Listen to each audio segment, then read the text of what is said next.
अनुभवों की खान है। क्योंकि जब भी हम दीदी का भी कोई क्लास सुनते हैं तो दीदी अवश्य ही गुलजार दादी जी का उसमें वर्णन जरूर करते हैं कि दादी हमें ऐसा सिखाती थी, दादी हमारे साथ ऐसे चलती थी। तो मैं कहूँगी कि दीदी जी आप अनुभवों की खान हैं, और साथ साथ ब्राह्मण परिवार में आप एक निराली शान हैं। आपसे प्रेरणा पाकर हम बनते सफुर्तीवान हैं।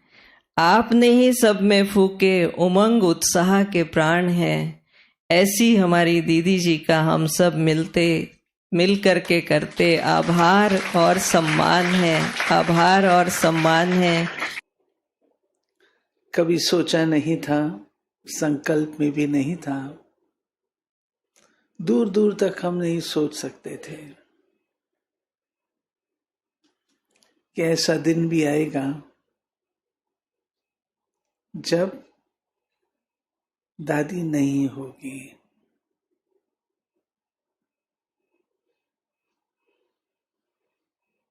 हम लोग छोटे थे,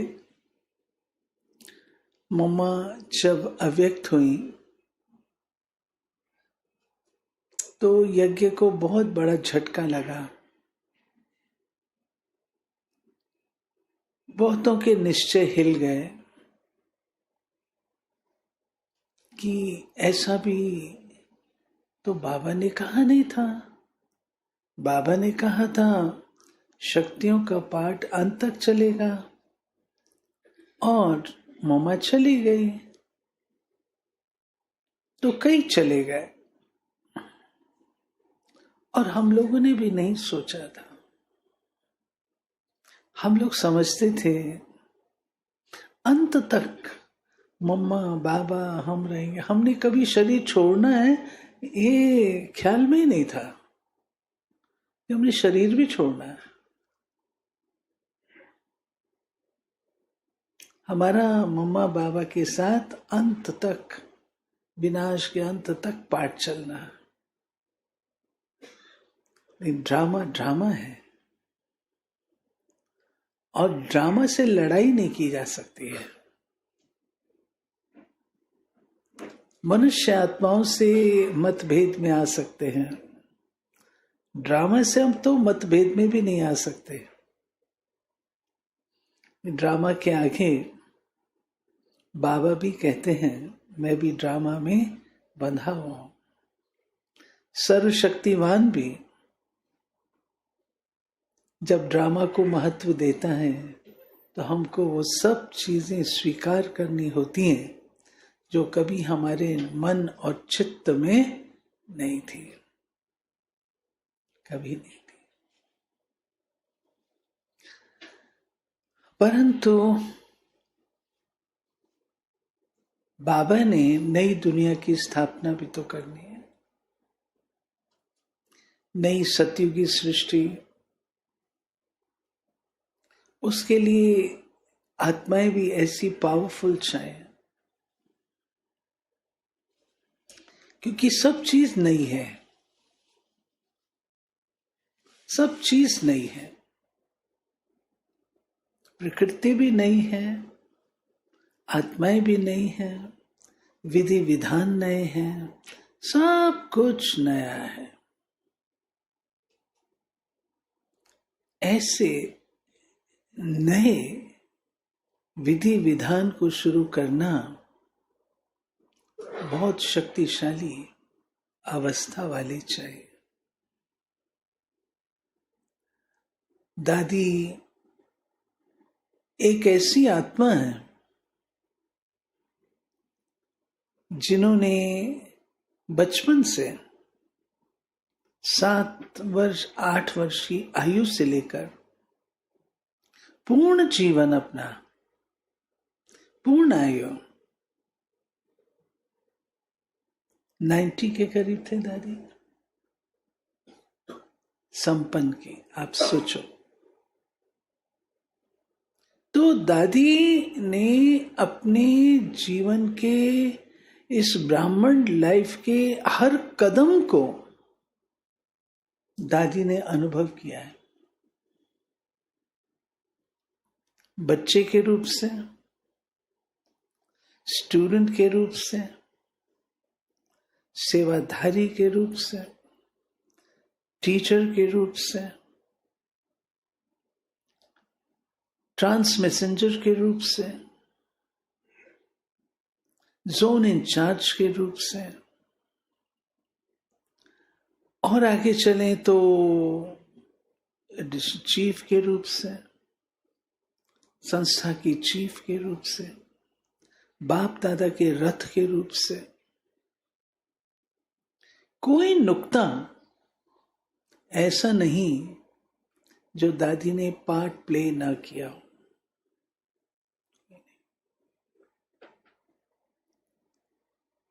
हर पार्ट, और हर पार्ट कैसा होना चाहिए, ये दादी का उदाहरण और आदर्श। हर पार्ट। अगर स्टूडेंट लाइफ देखें, हमने दादी की स्टूडेंट लाइफ भी देखी है। दादी मुरली को इतना प्यार से पढ़ते थे,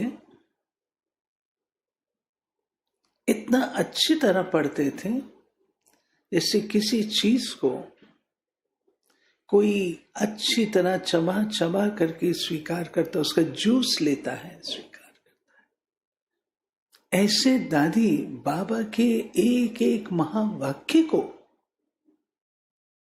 बहुत इंपॉर्टेंस देते हुए, वो कैसे प्रत्यक्ष होता था, कैसे प्रत्यक्ष। हम थोड़ी दादी क्या सोच रही है, क्या कर रही है, वो हमको थोड़ी पता लगता है। लेकिन जब दादी जी क्लास कराते थे, यही वो स्टेज है,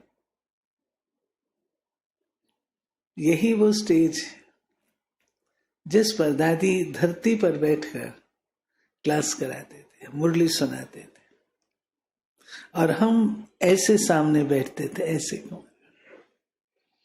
दादी को अच्छा लगता था कि टीचर्स जो हैं वो सामने बैठे, और हम लोग को भी शौक था, क्योंकि दादी से प्रश्न उत्तर का, दादी प्रश्न पूछते थे, उत्तर देना हमको भी शौक था। और भी बहनें थी, मैं अकेली नहीं थी। तो दादी का प्रश्नों का निकालना, आजकल जैसे थोड़ी है मुरली में लिख के आ जाते हैं प्रश्न ना। उन दिनों में कोई नहीं आते थे, 5-5 पेज की मुरली होती थी, और मुरली से दादी जी का प्रश्न निकालना। फिर जब हम लोग को कहते थे अभी आपको मुरली सुनानी है, तो हमको भी कहते थे प्रश्न निकालो। और हमें याद है दादी ने सिखाया, छोटी छोटी चिटकी लिख करके, इस पेज पर कौन सी इंपॉर्टेंट पॉइंट है, चिटकी पे लिख के हम मुरली के पेज के ऊपर पिन से लगा देते थे, और उस पॉइंट को रेज करते थे। दादी क्लास में कोई विद्यार्थी आए और हाथ में डायरी ना हो, वो दादी को पसंद नहीं था। क्लास माना डायरी, स्टूडेंट माना डायरी। डायरी के बिना स्टूडेंट कैसा। फिर कई कुमार थे, रमेश भाई बैठा है, इनके जैसे और कुमार थे, वो अपनी डायरी, एक हमारे पास होता था गुरदास, वो आते थे, अपनी डायरियां यहीं रखते थे, यहीं से क्लास किया, फिर डायरी यहीं रख के जाते थे। दादी कहते अच्छा, डायरी को विश्राम यहाँ मिलता है, हाँ? डायरी साथ जानी चाहिए, और जब आपको कुछ पॉइंट देखना है तो उसमें देख तो सको। दादी का ये था। फिर अमृत वेला उठना, हम लोग तो घरों से आए थे। उन दिनों में अमृत वेला ऐसा नहीं होता था, 4 बजे वाला ऐसे नहीं होता था, लगभग 5 बजे उठते थे। लेकिन दादी उठाते थे, आशा आज उठना नहीं है, ऐसे बोलते थे दादी, आज उठना नहीं है। और मेरा भाग्य है कि दादी जी बचपन से, छोटे थे, कॉलेज पढ़ते थे, तो परिवार पुराना ज्ञान में, 58 से ज्ञान में है, तो माता पिता बच्चों को, तो फिर दादियां, उन दोनों थोड़े ही होते थे तो बहुत प्यार पाते थे। तो दादियों की सबकी नज़र, बाबा की, मम्मा की नज़र इन परिवारों पर रहती थी। तो जब मैं मधुबन जाती थी तो बड़े दीदी मनमोहिनी गुलजार दादी को कहते थे, इससे पूछो इसका एम ऑब्जेक्ट क्या है लाइफ का, ये क्या करना चाहती है। तो दादी मेरे को उंगली पकड़ करके नखी लेक ले जाते थे, रास्ते में बातें करते थे दादी और मैं, और वहां पर एक धोबी घाट होता था, तो वहां पर हम लोग जाकर के, नीचे पानी होता था वहां, और नक्की वहां हम बैठ जाते थे, दादी बात करते थे। तो दादी ने जैसे इनिशिएट किया एक ज्ञान की, एक होता है बच्चे होते हैं तो डांस किया, ड्रामा किया, डायलॉग किया, चित्र समझाए, इस तरीके से करते थे, लेकिन एक ज्ञान की लाइफ होती है। वो ज्ञान की लाइफ क्या होती है, वो दादी जी ने वहां से जैसे बीज डाले। और फिर न केवल ये, दादी समय प्रति समय जब कोई ऐसी बात होती थी तो दादी का ध्यान था। और जब मैं यहाँ आई हूं, यहाँ मैं तो बेंगलोर में थी, और बड़ी दादी के साथ कनेक्शन था, दादी प्रकाश मणि के साथ। दादी जी ने कहा अब फादर को, पिताजी को, कि दिल्ली में हम नया भवन ले रहे हैं, इंटरनेशनल ऑफिस बना रहे हैं, उसमें मेरे को आशा को रखना है। दादी ने मुझे एक्सपीरियंस दिया, 5 महीने मधुबन में रखा, नहीं सॉरी, एक सेंटर पे रखा, 1 महीना मधुबन में रखा। ज़ेकोस्लोवाक्स आए थे, उनकी योग की क्लासेस थी, उसमें रखा। फिर दादी ने मेरे को यहाँ पर इंदौर में भेजा, गीता सम्मेलन था, भट्टियों के लिए 2.5 महीने, वहाँ दादी दीदी दोनों आए, और उन्होंने मेरे को दिल्ली के लिए, पांडववन के लिए कहा। जिस दिन इसका उद्घाटन भी अभी नहीं हुआ था, रमेश भाई साकी है, पुराना है, इसको पता है, करोल बाग का विद्यार्थी है, गुरुद्वारा रोड से भी सामान हम लोग यहाँ शिफ्ट किया। गुरुद्वारा रोड पे सेंटर था, वहां से यहाँ सामान शिफ्ट ले आते थे, हाथ से ले आते थे, गाड़ियां तो थी नहीं, हाथों से उठा के ले। और जब मैं आई हूं, दादी ने क्या प्यार से स्वागत किया है। दादी ने कहा, सब उंगली पकड़ के, जैसे उंगली पकड़ करके ज्ञान में इनिशिएट किया, ऐसे उंगली पकड़ करके सारा पांडवन घुमाया। जिस जगह हम बैठे हैं, यहां बगीचा था, अमरूद का बगीचा था, यहां धोबी घाट था। चेंज किया 73 में, मेला हुआ तब ये चेंज हुआ, तब इसने टेम्पररी हॉल बनाया, और घास फूस के गद्दे थे, हमारे पास गद्दे नहीं थे। बोरियों में स्ट्रॉ, जिसको घास फूस बोलते हैं ना आप लोग, वो भर करके वो गद्दे थे। एक ने कई साल,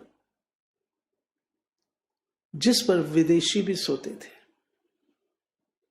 गुलजार दादी, ये जो ऑफिस है ना, ऑफिस में इधर से दरवाजा खुला हुआ था, तो दादी घुमा करके सारा लेके आए। क्या शब्द बोले दादी ने। जयप्रकाश भाई रहते थे, जयप्रकाश भाई चाबियां लाओ, घर की मालकिन आई है। जब मैं वो सब चीजें याद करती हूं, दादी ने कोई स्टेटस नहीं, दादी ज्ञानी तो आत्मा थी। दादी ने ये शब्द कह करके जिम्मेवारी के बीज बो दिए। जो मालिक होता है उसकी जिम्मेवारी होती है। जो अपन को समझता मैं सेवाधारी हूं, जिम्मेवारी नहीं होती। दादी निर्मल शांता, दादी ऑलराउंडर, दादी गुलजार, इन तीनों की छत्र छाया में पांडव वन में हम रहे हैं। गुलजार दादी का मैं आपको क्या सुनाऊं।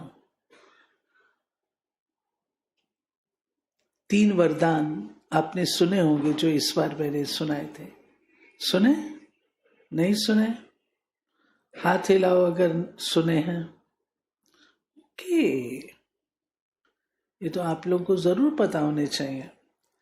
बाबा ने दादी को वरदानों से पाला है। आपको शायद पता है या नहीं, दादी गुलजार छोटेपन में जो संदेशी थी, ट्रांस में गई थी। अव्यक्त पाठ संपूर्ण ब्रह्मा का, ब्रह्मा यहां है और ब्रह्मा ऊपर है। वो कौन सा ब्रह्मा है, ये स्पष्टीकरण गुलजार दादी के द्वारा हुआ है। पता है ये बात? जिसको संपूर्ण मूर्ति कहा, दादी गुलजार ने कहा वो संपूर्ण मूर्ति है।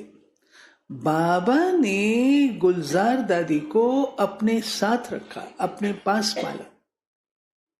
मम्मा को दिया, इसको अपने पास रखो और इससे पूछो क्या देखा, क्या देखा आदि।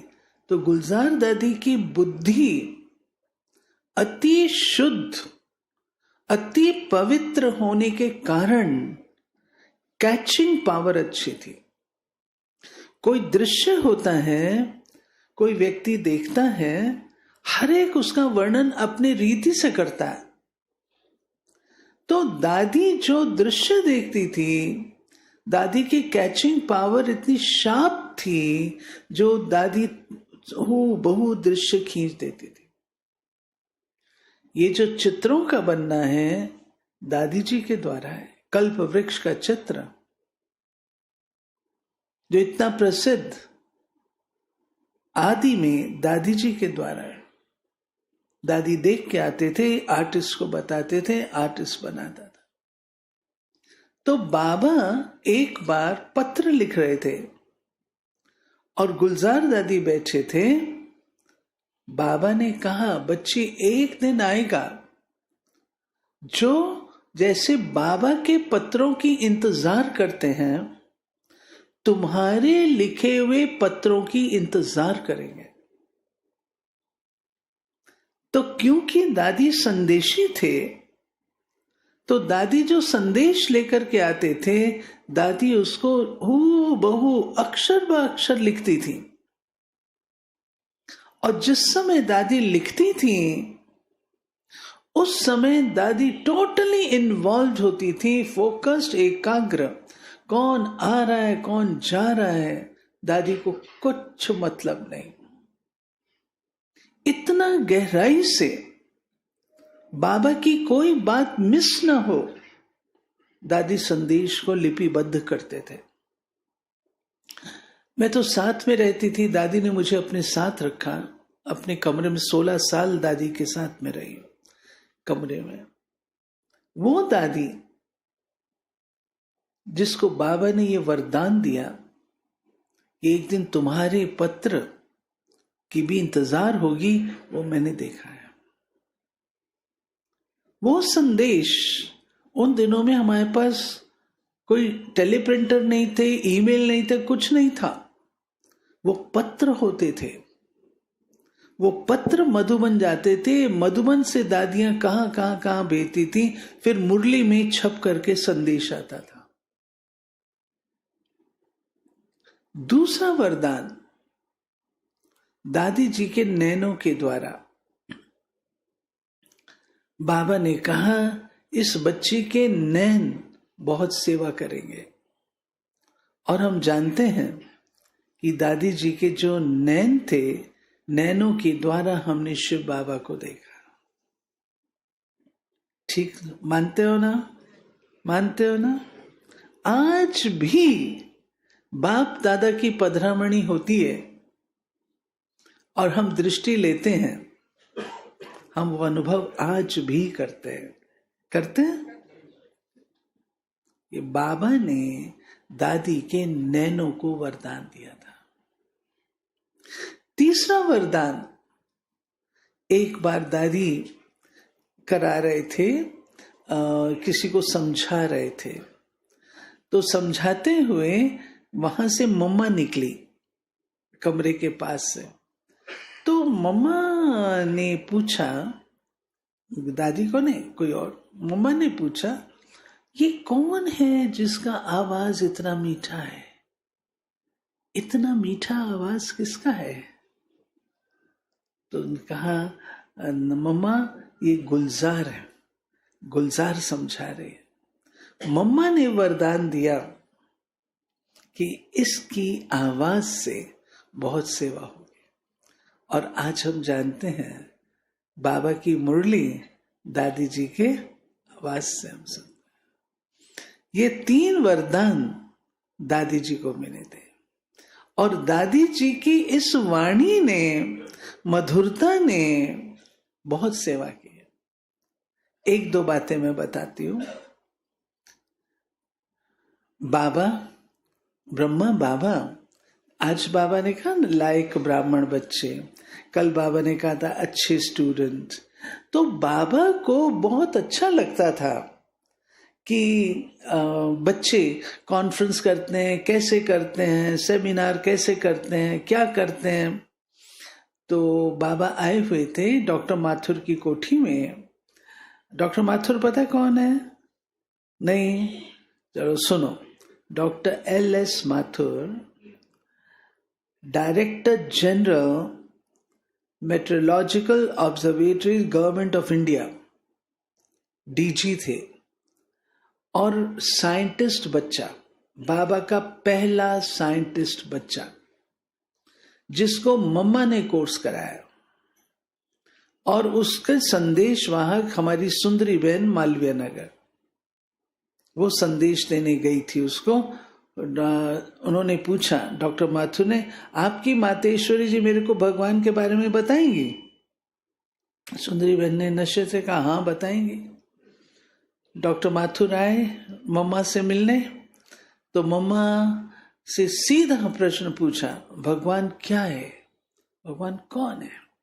मम्मा का उत्तर था, भगवान एक बिंदी है, पॉइंट ऑफ लाइट है। बस उनको ये बात सेट हो गई। उनका साइंस भी ऐसा मानती है। और उन्होंने, तो मम्मा ने कोर्स कराया उनको।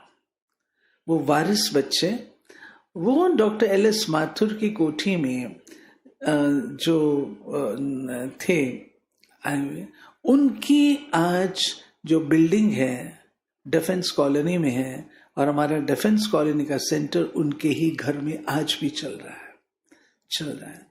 तो सफल हुआ उन्हें, इतना पुराना। लेकिन माथुर साहब की कोठी में जो बाबा आए थे, जो गुलजार दादी के कनेक्शन की बात है, तो बाबा ने कहा, बच्चे मुझे करके दिखाओ, तुम लोग कैसे चेयरमैन बनते हो, कैसे किसको स्टेट सेक्रेटरी बनाते हो, चीफ गेस्ट बनते हो, सब। तो जगदीश भाई ने पूरा अरेंज किया और उसमें गुलजार दादी को स्पीकर रखा। तो बाबा जैसे आप लोग बैठे हैं ना, ऐसे बाबा सामने बैठे और बच्चे ऐसे। तो सारा देखने के बाद बाबा ने गुलजार दादी को पास किया। इसका भाषण एक्यूरेट था। दादी की विशेषता थी, दादी की वाणी के ऊपर पूरा अधिकार था, आधिपत्य। आपने दादी के क्लासेस सुने होंगे, दादी के शब्दों में बहुत संतुलन, कौन सी बात कितनी कहनी है, कहाँ कहनी है, किस रूप से कहनी है, वो सब दादी का इतना था। इसी रीति से दादी अपने यहाँ पे बहुत सारे प्रोग्राम हुए पांडव भवन में, पांडव भवन के द्वारा इंटरनेशनल प्रोग्राम्स बहुत हुए। एक प्रोग्राम था जिसमें हमारी डायमंड जुबली थी, उसके पहले पोस्टर स्टैम्प बाबा का निकला, ब्रह्मा बाबा का। तो लंबी स्टोरीज हैं लेकिन शॉर्ट करते हुए, वो poster stamp doctor Shankar Dayal Sharma ने रिलीज करनी थी राष्ट्रपति भवन से। उसके बाद सभी प्रांतों में उसको रिलीज होना था। तो एक आईएएस ऑफिसर थे, वो गवर्नर थे महाराष्ट्र के, पीसी अलेक्जेंडर। उन्होंने राष्ट्रपति भवन में प्रेसिडेंट को लिखा कि ये आपको नहीं करना चाहिए क्योंकि इतने सारे गवर्नर बाद में करेंगे तो ये ठीक नहीं है, उसको कैंसिल करा दिया। कैंसिल। आप सोचो, सारी तैयारी हो चुकी, इतना कुछ हो चुका, कैंसिल कैसे होगा? दादी गुलजार, ब्रिजमोहन भाई, एक एमपी को लिया। दादी का बोलना इतना मीठा था, इतना मीठा था। बाबूजी बाबूजी कह के दादी बात करते थे। बाबूजी अभी तो सारी तैयारी हो गई है, आपको ही करना है। हमने ऐसे थोड़ी कहा था वो भी करेंगे, नहीं, आपने किया उसके बाद होगा। अच्छा मैं करूंगा, जरूर करूंगा, मान लिया। और हमारा पोस्टर स्टैम्प का उद्घाटन वहां से, राष्ट्रपति से। दूसरा डायमंड जुबली थी।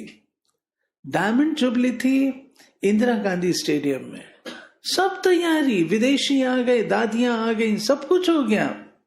घोड़े पे सवार होके राष्ट्रपति भवन से संदेशवाहक आता है लेटर लेकर के, प्रेसिडेंट नहीं आएंगे। क्यों नहीं आएंगे? वो लंबी कहानी है, वो इतना नहीं सुनाऊंगी। सिक्योरिटी के लिए ठीक नहीं है, क्योंकि उस इंदिरा गांधी स्टेडियम के मैनेजर को कुछ दिया नहीं गया। हम लोग तो नहीं देते हैं, दिया नहीं गया। तो उसने कंप्लेन कर दी कि जहां प्रेसिडेंट बैठेंगे उसके ऊपर में कबूतर बैठते हैं, तो कबूतरों की बीट पड़ जाए तो वो अच्छा नहीं होगा, इसलिए सिक्योरिटी के हिसाब से ठीक नहीं है, इसको कैंसिल किया जाए। कैंसिल हो गया। जब सिक्योरिटी कह दे तो कैंसिल हो गया। अब ये तो बहुत बड़ी बात है ना, इतनी बड़ी इंस्टीट्यूशन, उसका प्रोग्राम कैंसिल हो जाए। गुलजार दादी को लिया, दादी आपको चलना। जा करके उन्होंने, दादी ने बोला, उनको ढंग से समझाया, समझ में आएगा। नेक्स्ट डे कहते मैं आऊंगा, क्यों नहीं आऊंगा। नेक्स्ट डे जब वो आए तो कहते हैं कौन था वो जिसने ऐसा ऐसा बोला। तो वो तो हम लोग नहीं बताते हैं ना। तो ऐसे ही दादी जी का जो भोलापन था, वो बहुत से, प्योरिटी, भोलेपन को मैं इनोसेंस कहती हूँ और प्योरिटी की पराकाष्ठा कहती हूँ। इनोसेंट ऐसा भोला नहीं कि जिसको कुछ पता नहीं। दादी बहुत इंटेलिजेंट थे। आपको पता है, दादी के अंदर वो कुमारीपन के संस्कार अंत तक थे, अंत तक। कुमारियां होती हैं गृहस्थियों में और कुमारियों में अंतर तो होता है ना। कुमारियोंपन के रेस करना दादी को अच्छा लगता था। आज भी दादी ने रेस की बात कही ना, रेस करना अच्छा लगता था। कभी कोई ऐसे बैठते थे, कोई काम कर रहे होते थे ना, तो दादी कहते थे ये अभी तक कर रही है, यानी मैं करके बैठ के, ये अभी तक यही कर रही है। फिर दादी स्ट्रांग बहुत थे, मर्यादा वाले थे, बहुत मर्यादा वाले थे। एक मधुबेन सुनाया करती थी, मधु आज नहीं है, मधुबेन सुनाती थी, कहती एक बार हम लोग ट्रेन में थे, तो पांडवन का ही ग्रुप था, तो शाम को समोसे बट रहे थे, सबने चाय समोसे खाने थे, तो उसको दो दो समोसे सबको मिल रहे थे, उसको एक ही लेना था। तो उसके साथ कोई भाई बैठा था, तो मधु ने एक समोसा अपनी थाली से निकाल करके उसकी थाली में रख दिया। कोई बड़ी बात नहीं है, लेकिन जब मधु कहती मैं वापस आई, दादी ने मुझे बुलाया, कहा इधर आओ। कहती मैं गई, कहा तुमने ऐसा किया था? हाँ किया था। तो वो ऐसा नहीं करना होता है, ठीक नहीं है। दादी यहाँ तक अटेंशन गया। अच्छा तुम क्या बात कर रहे थे? दो बहनें बात करेंगे ना, ये क्या बात कर रहे थे, कैच करेंगे।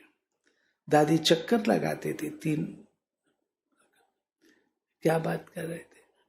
दादी जी का चाहे बड़ी दादी के साथ चाहे औरों के साथ, उनका व्यवहार इतना शालीन, इतना शालीन। एक ये दादी मैंने देखी है अकेली, जिसका कोई भी दुश्मन नहीं, कोई भी इनका दुश्मन नहीं। हर एक के साथ मिक्सअप हो जाना, हर एक की बात को समझना और वैसा रिप्लाई करना। कोई भी गुलजार दादी के लिए कुछ नहीं कहेगा। हमारे पास ओआरसी में एक चित्र लगा हुआ है जिसमें तीनों दादियां, तो दादी प्रकाशमणि, दादी गुलजार और जानकी दादी। तो बहनों ने बोला दादी आप सबसे बड़े हो? नहीं मैं सबसे बड़ी नहीं हूं, ये दादी आयु में बड़ी है सबसे, ये दादी स्टेटस में, प्रकाशमणि दादी स्टेटस में सबसे बड़ी है और मैं हाइट में हूं। जैसे इतने एनालिसिस तो हम लोग के भी नहीं होंगे, हम लोग कहाँ इतनी एनालिसिस करते हैं। मैं जाती थी ओआरसी से मधुबन या कहीं एक दो दिन के लिए गए, दादी वहाँ होते थे। वैसे तो जाना नहीं होता था, ज़्यादातर तो वही रहते थे, लेकिन फिर भी कहीं जा, मैं दादी पीछे से ना आपने संभालना है, सारा पूरा घर आपने संभालना है। तो दादी कायदे अनुसार जैसे दिनचर्या होती है, किसकी क्या ड्यूटी है, सबको बुला करके पूरा आज का भोजन क्या बनना है, आज ये क्लास कौन कराएगा, योग कौन कराएगा, सब पूरा दादी विवरण लेते थे और वैसा ही एग्जीक्यूट करते थे। दादी की रॉयल्टी और डिविनिटी जबरदस्त थी। जब दादी निकले हैं वहां से, मधुबन से, तो दादी जाना नहीं चाहते थे सेवा पे, लेकिन बाबा ने उनको भेजा। तो बाबा ने कहा कि बच्चे आपको लखनऊ जाना है। तो दादी कहते, मैंने बाबा को कहा बाबा लखनऊ कहाँ है, हमको तो पता ही नहीं है लखनऊ कहाँ है, हमने तो हम जानते ही नहीं कहाँ है। मतलब उन्होंने अपनी भाषा में बोला होगा लखनऊ कहाँ है। बच्चे, बाबा का उत्तर, बच्चे अंधों ने मुल्तान ढूंढ लिया और तुम त्रिनेत्री होके कहती हो लखनऊ कहाँ है। दादी ने लखनऊ ढूंढा कहाँ है। तो उसके बाद जब यज्ञ से निकले, ये दादियां जब यज्ञ से निकली हैं, जो आज हम अनुभव करते हैं, सच में मैं ओआरसी से जब बाहर निकलती हूँ तो मैं कहती हूँ मैं कहाँ आ गई हूँ, ये कैसी दुनिया है, मुझे भी लगता है अभी। तो जो 14 साल बाबा मम्मा के संग रहे, एकदम डिवाइन एटमॉस्फेयर में रहे, जब वो बाहर निकले तो उनको ये संसार बड़ा अजीब लगता था। ये क्या है? अब वो पैगरी पाठ चल रहा था यज्ञ में, कोई धन धान्य तो था नहीं, तो बाबा 2 ड्रेस देता था और 50 रुपए देता था, ये लेकर के जाओ और स्थापना करो। तो जब ये निकले साथ में और भी कौन थी वो मुझे याद नहीं, दादी का पता है। निकले तो 3rd क्लास की टिकट है। अब उन दिनों आप समझो 3rd क्लास जो होता था वो कैसा होता था, हम लोग तो अनुभवी हैं, वो कैसा होता था। तो कोई बीड़ी पी रहा है, कोई गंदा मंदा कैसे आ करके सब बैठते थे, लेकिन बैठे दादी बैठ नहीं पाए। दादी और दूसरे दादी अगला स्टेशन आया तो उतरे स्टेशन मास्टर के पास, हमको फर्स्ट क्लास में बिठाओ। तो दादी ने बोला ऐसे रुहाब से, हमको फर्स्ट क्लास में जाना। उसने कहा टिकट दिखाइए। टिकट दिखाई, वो तो थर्ड क्लास की थी। तो मुस्कुराया, ये तो थर्ड क्लास की टिकट है। तो हमें नहीं पता, हमको फर्स्ट क्लास में जाना है। वो इनकी दिव्यता, रूहानियत को देख करके इतना प्रभावित हुआ स्टेशन मास्टर, जो उसने कहा, उसने अपनी उससे पॉकेट से टिकट खरीदा, इनको दिया और फर्स्ट क्लास में बैठाया। हमारे साथ यहाँ पर दादी जाते थे वीआईपी सेवा में। दादी ने सिखाया वीआईपी सेवा।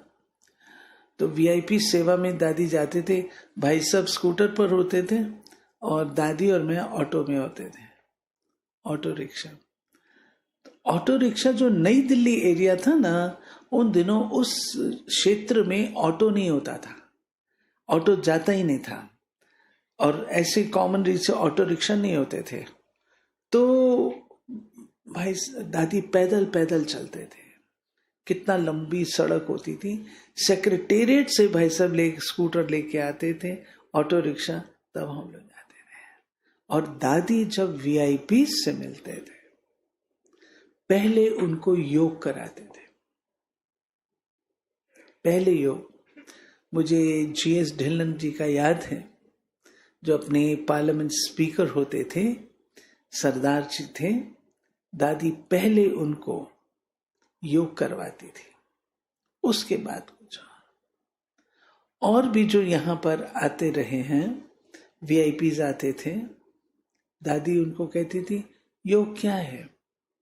नाचना और गाना, नाचना और गाना। योग में खुशी में नाचो, प्रभु के गुण गा करके खुशी में नाचो। और दूसरा कहते थे गाना, उनकी महिमा करो, इसी का नाम योग है। और योग क्या है? फिर दादी का जो लखनऊ का है, लखनऊ में आपको पता हो, बाबा ने जब लखनऊ भेजा तो दादियां उतरी और कहती हैं यहाँ का सबसे बढ़िया एरिया कौन सा है, सबसे अच्छा एरिया कौन सा है? तो वो घुमा रहे थे, टांगा होता था, टांगा नहीं, इक्का। इक्का आप लोग जो यूपी वाले हैं उनको पता होगा। इक्का, इक्का क्या होता था? वो चबूतरे जैसा बना हुआ होता था, टांगा घोड़े वाला, और उसमें चढ़ करके ऊपर बैठना होता था। तो उस इक्के पर बैठे हुए थे। यहाँ का सबसे बढ़िया एरिया कौन सा है?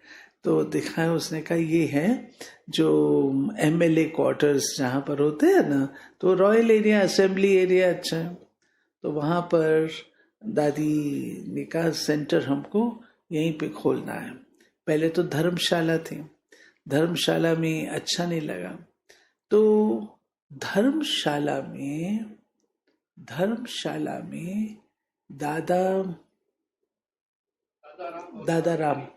दादा राम और सावित्री बहन पहले गई, सिंधी थे वो। तो सावित्री बहन ने दादा को बोला हमारे सिंध की कन्याएं आई हैं और वो वहां पर बहुत अच्छा ज्ञान सुनाती हैं, आप चलो। तो आए। दादा ने देखा हमारे सिंध की बच्चियां और ऐसे धर्मशाला में से कॉमन रीत से बैठी हैं। दादा ने कहा कि नहीं, उनको घर लेकर के आए, वहां रखा। और ये जो परिवार है, दादा राम और सावित्री, ये बीज वो है जो निमित्त बना लंदन खोलने के लिए, जो निमित्त बना हांगकांग खोलने के लिए, विदेश सेवा के आरंभ का बीज ये है। तो आप सोचिए, ये गुलजार दादी। फिर जो एमएलए क्वार्टर्स की बात है, जो अच्छे से अच्छा भोग की तैयारी में, और जो एमएलए क्वार्टर्स हैं वहां पर अच्छे से अच्छे रीत से रहना है। तो रॉयल एरिया, हमको एमएलए क्वार्टर, जो उसने कहा सारे एमएलए रहते हैं तो कोई तो खाली होगा, तो एक क्वार्टर इनको मिला, वहां पर इन्होंने वो सेवाओं का आरंभ किया। इस प्रकार दादी गुलजार का जो पाठ रहा है वो बहुत जबरदस्त। दादी का जो क्लैरिटी थी जबरदस्त थी। अब मैं आपको लास्ट में वो बात सुनाती हूँ। दादी जी को बाबा का वरदान था, गो सून कम सून। तो मधुबन में मैं थी, दादी जी साकार बाबा थे, तो दादी भोग लगाना था। तो बाबा बीच में बैठता, साइड में बैठता था, जो बाबा बीच में था, जो भी था, मतलब एक संदली पर दादी गुलजार बैठे, एक पर बाबा थे। बाबा ने कहा गुलजार दादी को भोग लगाना है। तो आप जानते हैं बाबा मुरली में कई बार कहता है कि बच्चियां जाती हैं तो फिर खेल पाल में लग जाती हैं आदि आदि। तो बाबा ने कहा कि बच्चे गो सून, ये क्या हुआ आवाज, बच्चे गो सून, क्विक जाओ और आओ। आप सोच सकते हैं 3 मिनट में एक गीत लगा रिकॉर्ड। उन दिनों और रिकॉर्ड नहीं होते थे, हमारा वो काला काला रिकॉर्ड होता था ना, हिज मास्टर्स वॉइस, HMV का, तो वो रिकॉर्ड होता था। तो वो रिकॉर्ड बजा और दादी गए, बाबा को भोग लगाया और वापस आ गए 3 मिनट के अंदर। ये मेरी आंखों देखी बात। और ऐसे ही दादी का दूसरा एक सुनाती हूं। यहां पर मैं देखती थी जगदीश भाई को बाबा के संदेश के बहुत जरूरत रहती थी, लिखते थे ना। तो एक बार मैंने देखा प्रेस में है जगदीश भाई, बलदेव भाई थे और जगदीश भाई प्रेस में है, वहां से संदेश दिया कि बाबा से ये पूछ करके बताओ। दादी ने फोन लिया हुआ था, फोन रखा, रिसीवर रखा, वहीं पर कुर्सी थी, कुर्सी पर ही बैठे हुए थे दादी। बाबा के पास गए, संदेश लिया और आए, और फोन से उनको बताया। ये भी मेरे आंखों देखा। और तीसरा तो जबरदस्त चीज जो पर्सनल मेरे साथ घटी, एक बहुत जबरदस्त कठिनाई में मैं थी, जबरदस्त बॉम्बे में थी। तो कुछ ऐसा केस था मेरे लोग रमेश जी का, नीरा छोटी सिस्टर के युगल का। तो वो बहुत डिफिकल्ट सिचुएशन थी, लाइफ और डेथ ये था। ऐसे करो तो डेथ भी हो सकती है, ऐसे करो तो बहुत, और डिसीजन लेना था। और हम लोग सब कंफ्यूज्ड हो गए थे। डॉक्टर ने कहा, आप फैमिली को बिठाया और कहा आप हमको परमिशन दो, अगर आप परमिशन देंगे तो हम कुछ कर सकेंगे, परमिशन नहीं देंगे तो हम कुछ नहीं कर सकते हैं। तो हम कंफ्यूज हो गए, क्या करें। उसने यहां तक बोल दिया लिफ्ट से ले जाएंगे तो भी डेंजर है, यहां तक बोल दिया था, चेकिंग भी करेंगे तो डेंजर है, बहुत फ्रेजाइल। मैंने दादी को बहुत याद किया, बाबा को याद किया मैंने। मतलब इस समय अगर संदेश हो, बाबा से पूछे तो कैसे पूछे। दादी तो इजराइल में है, इजराइल में दादी मिट्टी के टीलों के बीच में,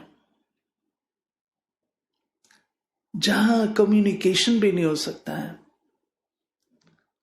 क्या मैं बाबा को बहुत याद किया, बाबा के साथ दादी भी याद है। उधर दादी नीलूबेन को कहती हैं, मुझे आशा बहुत याद कर रही है, तुम आशा को फोन लगाओ, वो डिफिकल्टी में है, तुम फोन लगाओ। नीलू ने कहा, दादी अभी टीले हैं, कहां पर फोन लगा है? नहीं, मेरे को आशा से बात कराओ।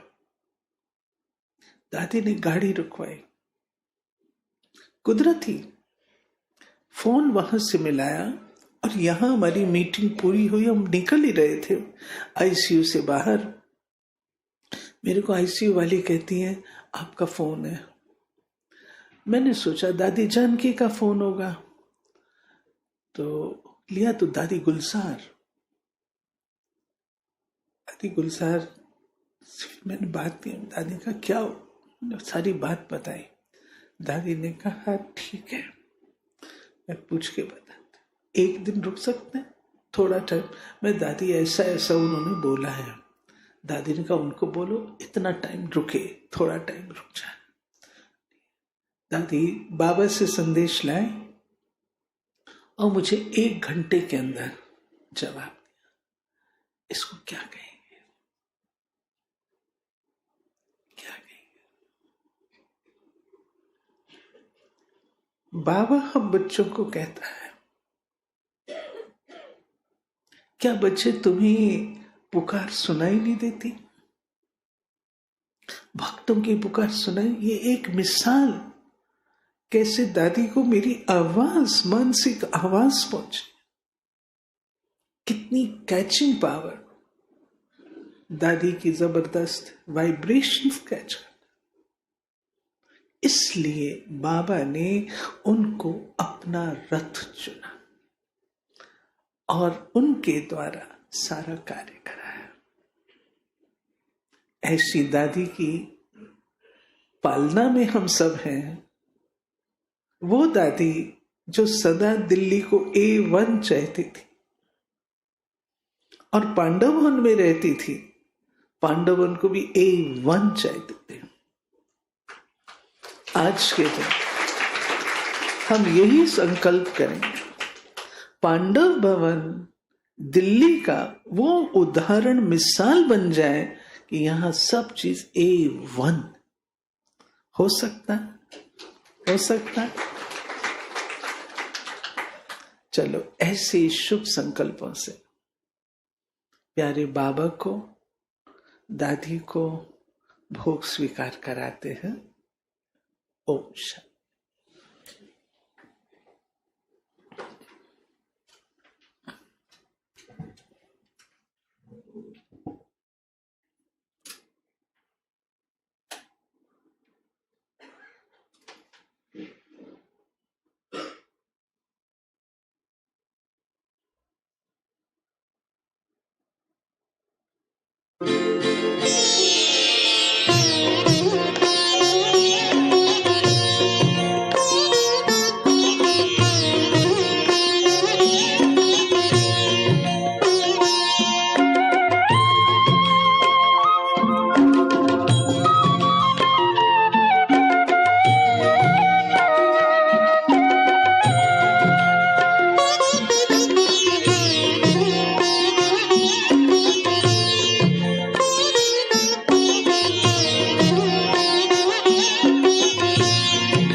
अंबर के उस पार पंछी रे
दादी खूबियों से तुम,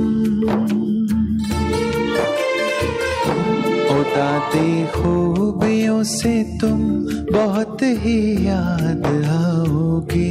करेंगे याद बाबा को तो तुम भी साथ आओगी। ओ दादी खूबियों से तुम बहुत ही याद आओगी। करेंगे याद बाबा को तो तुम भी साथ आओगी। करेंगे याद बाबा को तो तुम भी साथ आओगे। ओ दादी खूबियों से तुम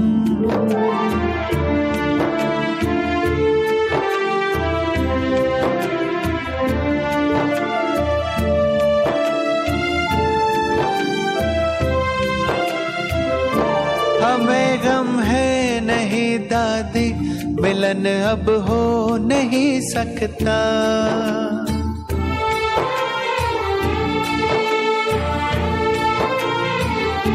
खुशी है यूं जिया जीवन जो कोई जी नहीं सकता।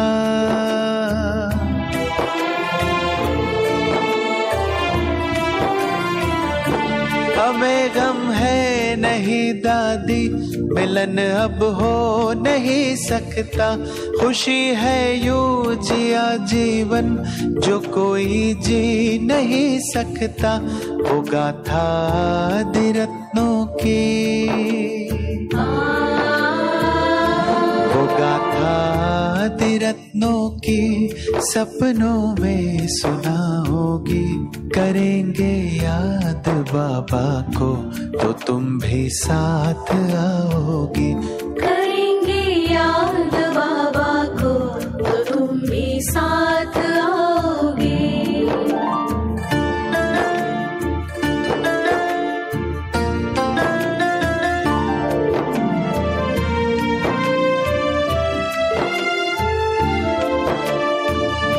जो सोचा वो किया तुमने, कहा वो कर दिखाया है।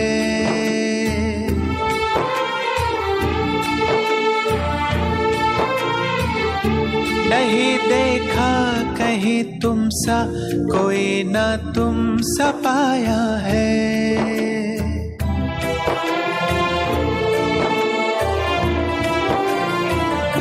जो सोचा वो किया तुमने, कहा वो कर दिखाया है।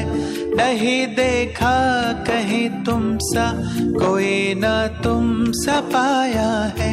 गगन धरती हमारी हो, गगन धरती हमारी हो, हमारे साथ ही होगी। करेंगे याद बाबा को तो तुम भी साथ आओगी।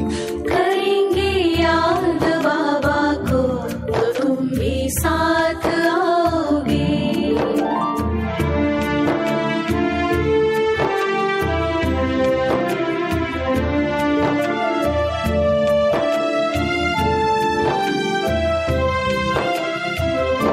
रही सेवा जो तन से थी, वतन से वो चली करने।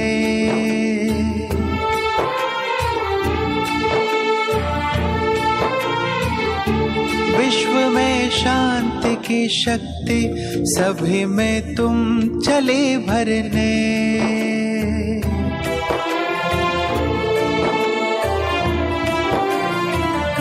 रही सेवा जो तन से थी, वतन से वो चली करने। विश्व में शांति की शक्ति सभी में तुम चली भरने।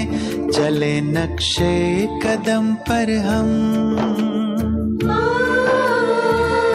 चले नक्शे कदम पर हम, यही श्रद्धांजलि होगी। करेंगे याद बाबा को तो तुम भी याद आओगे।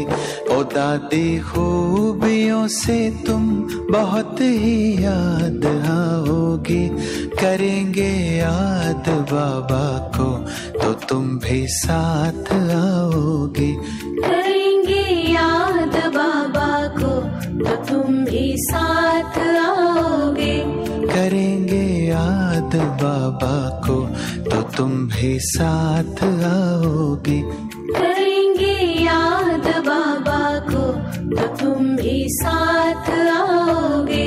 करेंगे याद बाबा को तो तुम भी साथ आओगे।